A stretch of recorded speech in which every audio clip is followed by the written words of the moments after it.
अरब Islamic summit हो रही है जी आज। और क्या फैसला करेंगे इजराइल के खिलाफ, इम्पोर्टेंट सवाल है। लेकिन जो अरब इस्लामिक समिट है ये आज कतर के अंदर हो रही है, दोहा के अंदर एमरजेंसी समिट है जो अरब लीग और ऑर्गेनाइजेशन ऑफ इस्लामिक कोऑपरेशन जो है वो होल्ड कर रही है। पहली बात तो ये है कि सवाल ये है कि ये क्या रिस्पॉन्स कर सकते हैं। जब ये अरब इस्लामिक समिट हो रही है वहाँ पे नेतन्याहू जो है उसके साथ पता कौन घूम रहा है, उसके साथ कौन है वहाँ पे, उसके साथ यूएस के सेक्रेटरी ऑफ स्टेट है Marco Rubio. Marco Rubio is there और मार्को रूबियो उनको बता रहा है पूरी की पूरी अरब नेशंस को कि तुम कुछ भी नहीं कर सकते क्योंकि मैं यहाँ पे फैसले करने बैठा हूँ। आप नहीं फैसले करते, यहाँ पे मैं फैसले करता हूँ और हम यहाँ पे प्लेयर हैं। सो इस तरह के फैसले कीजिएगा हमें देखते हुए। Look at us before you take a decision. So Qatar और ये अरब्स ये फैसला करने लगे हैं, उन्होंने कहा यार ठीक है ये कर लेते हैं, कोई नहीं, खैर है, ज़रूरी है, ये करना चाहिए, ये ज़रूरी है, ये करना चाहिए। ठीक है जी।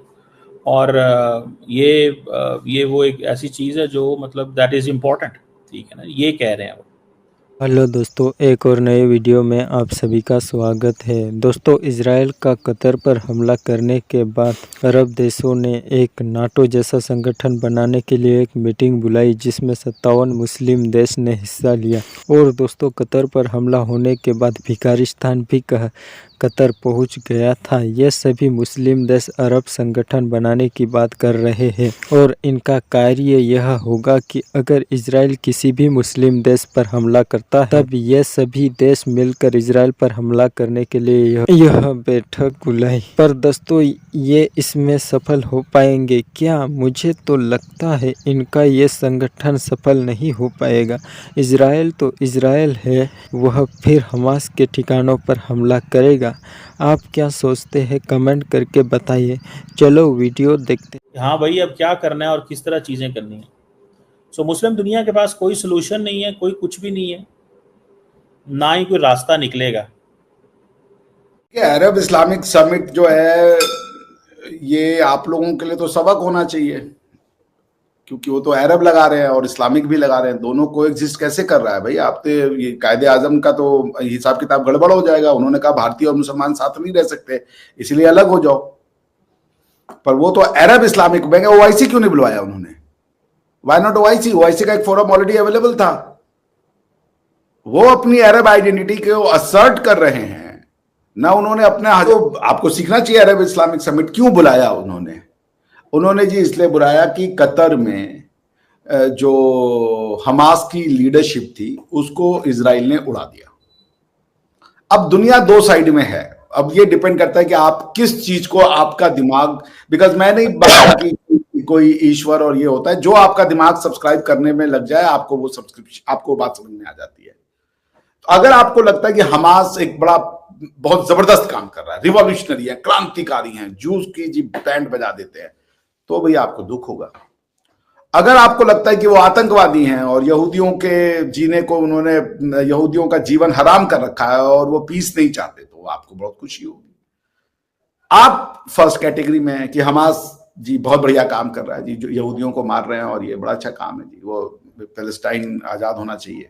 पैलेस्टाइन जो है वो मुसलमान की धरती है, अरबों की धरती है। खुद हिंदू धरती को इस्लामिक धरती बना के बैठे हुए हैं आप, तो जी वो बड़ा अच्छा काम हो गया जी। लाहौर क्या कोई अरबों ने बसाया था? भगवान श्री राम के बेटे के नाम पे वो शहर है। आज उस शहर में राम राम की ग्रीटिंग करना पाप बना दिया आपने। ये तो आपकी मानसिकता है, आप समझिए कौन गलत जा रहा है। कि जो नेतन्याहू है, इजराइल के प्राइम मिनिस्टर नेतन्याहू, उन्होंने पाकिस्तान और उसामा बिन लादेन का जो है वो जिक्र कर डाला है। एक तो जरा ये बताइएगा अरशद साहब कि उसामा बिन लादेन तो जान ही नहीं छोड़ता ना, पीछा ही नहीं छोड़ता हमारा। वो कहीं पर कोई बात हो तो वो एक बहुत बड़ा धब्बा एक वो आ जाता है कि ये देखें जी आप क्या बात करें, किस मुंह से बात करें, आपके मुल्क से तो दुनिया का सबसे बड़ा दहशतगर्द जो है बिन लादेन पकड़ा गया था। तो उन्होंने कहा जिस तरीके से अमेरिका ने पाकिस्तान के अंदर घुस के जाके जो है वो उसको अरेस्ट किया या उसको मारा बिन लादेन को एबटाबाद में, वैसे ही जो है वो इजराइल हमास के पीछे जाएगा और जो अभी कतर पर हमला किया उसको उन्होंने जस्टिफाई किया एक ये वाली एग्जाम्पल देकर। तो मैं आपसे ये जानना चाहूंगी सर कि क्या ये एग्जाम्पल जो है वो दे सकते हैं? बिल्कुल दे सकते हैं। बात तो बिन लादेन की बात तो उन्होंने ठीक की ना, तो इसके ऊपर बड़ा गम गुस्सा जो है वो पाकिस्तान को आया है। उन्होंने कहा जी तुम दहशतगर्द हो, तुम कैसे ये बात कर सकते वगैरह वगैरह। What's your take on this issue? दीनियों के साथ हमें इतनी हमदर्दी है तो फिर हमें भी हमास के लीडरों को पनाह देनी चाहिए। अच्छा, मतलब तुसी अटैक करा के राजी हो, फिर सीधा हमला होना है। जब नेतन्याहू सब कह रहे हैं वो पूरा हो जाए ना, फिर ये मैं बता दूं आपको, फिर मौलाना फजलुर रहमान जी घुन के साथ जो है ना, गेहूं के साथ जो है वो डीजल के साथ जो है वो तेल भी जलना है और गेहूं के साथ घुन भी पिसना है। तो देखिए ना सर, एमबीएस को सुन क्यों नहीं रहे सर? आपने कल भी बात की थी, हमने एमबीएस के बारे में भी बताया था, जो मोहम्मद बिन सलमान है, तो वो एक सही तरीके से बात को बता रहे हैं कि कैसे सॉल्व हो सकता है। तो आखिर ये बाकी कंट्रीज जो गल्फ कंट्रीज हैं उनकी सुन क्यों नहीं रहे? नहीं, देखिए बहुत से लोगों के इंटरेस्ट है कि ये वॉर कंटिन्यू होता रहे ना। ऐसा नहीं है कि लोग चाहते हैं वाकई में वॉर रुक जाए।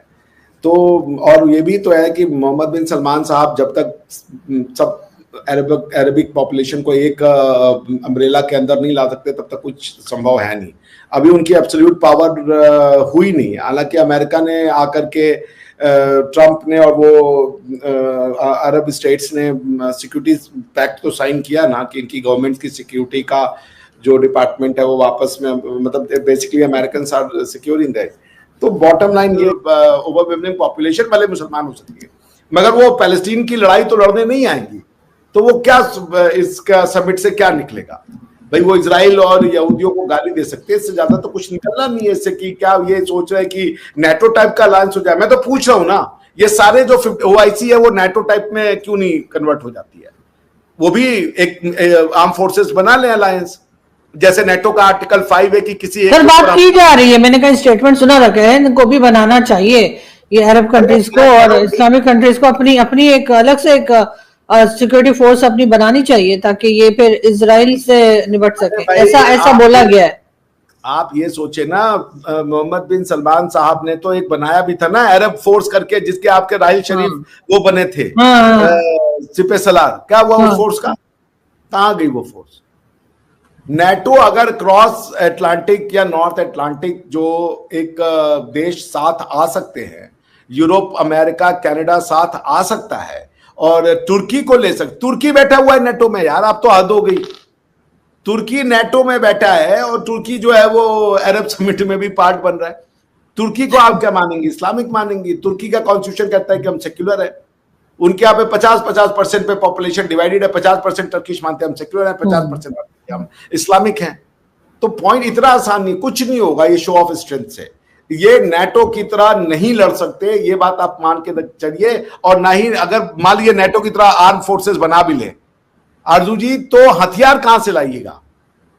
हथियार नेटो, मतलब नेटो लड़ेगा किससे? इजराइल से। इजराइल का वेपन कौन देता है और या सपोर्ट में कौन है? अमेरिका। तो क्या अमेरिका अपने हथियार देगा OIC को? या ये वो सॉफ्टवेयर की वजह से नहीं उड़ेंगे, वो चाइनीज इसलिए नहीं उड़ेंगे। आगे फुल चाइना उड़ उन्हें जहाज उड़ कुछ नहीं होगा वहां, समझ नहीं ना आप? तो दोनों ही नहीं उड़ेंगे, एक अमेरिकन उड़ने नहीं देंगे, चाइनीज। आपका मतलब हमारी फूंके काम नहीं आने वाली? नहीं। अब फूंक से उतना थ्रस्ट आ जाएगा, थोड़ा बहुत ऊपर लाके फिर नीचे आ जाएगा, क्योंकि भैया फूंक आप लोग का थोड़ा सा काम करेगा। बॉटम लाइन ये है कि देखिए वो आप खुद सोचिए कि आप बना तो लो एक बार, चलो मैं मान लिया कि 56 इस्लामिक देशों का एक आर्म फोर्स बन गया।